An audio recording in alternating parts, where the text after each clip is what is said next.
پایهای سعادت خواجه و ساکنی 40 ساله دهه پوشیان پایان ناحیه واسع کاری دستانش را اجرا می کند.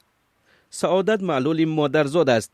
او مجبور است که با پای وظیفه دستان را اجرا کند. معلولی دستان نتوانست پیش راه سعادت را بگیرد تا در زندگی دست نگر شود. کور کردم فقط با پا کار میکنم. پای دست. سعادت با یک دست و پای تمام کارهای امکان پذیر خانه را انجام می دهد. شستشوی لباس و ببر کردن لباس 3 کودکش را نیز بر عهده کسی نمی گذارد. کار میشکنم. خانه خیلی میرم باید دست من. کلو میشکنم. شوق میشم با پا. پاقت میشویم شکر را. شکر را باید دستم خمیر میخیرم. دام خود میکنم. پام قد خیلی کلیم که سلافان میپشم پونده و پس میکنم. چیزی که در کوره برای خود. تاج‌الدین محمدعلی و شوهر سعادت معیوب جنگ افغانستان است. قبلا با 3 زن خانه‌دار شده بود، اما هر 3 زن با علت معیوبی از محمدعلی جدا شدند. ولی او در انتخاب سعادت اشتباه نکرد و با 3 فرزند روزگار آسوده اما ساده دارند.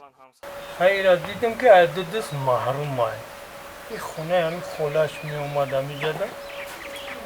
خیلی باید هم خونه مو می اومد.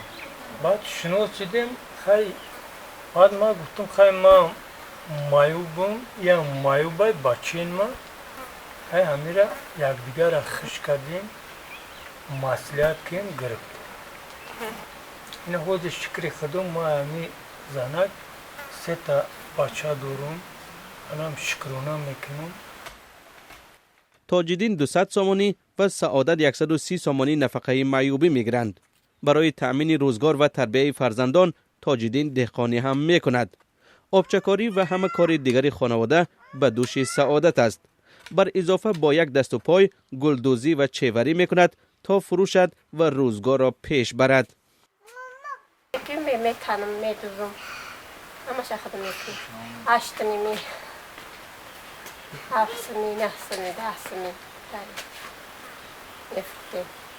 همسایه ها میگویند احساس ندارند که سعادت معیوب است، زیرا در مراسم و معرکه های همسایه ها همیشه حضور دارد و به مثل زنهای سالم کمک میکند و همچنین کارهای را سعادت برای همسایه ها انجام میدهد که بعضی موارد افراد سالم انجام دادن نمیتوانند.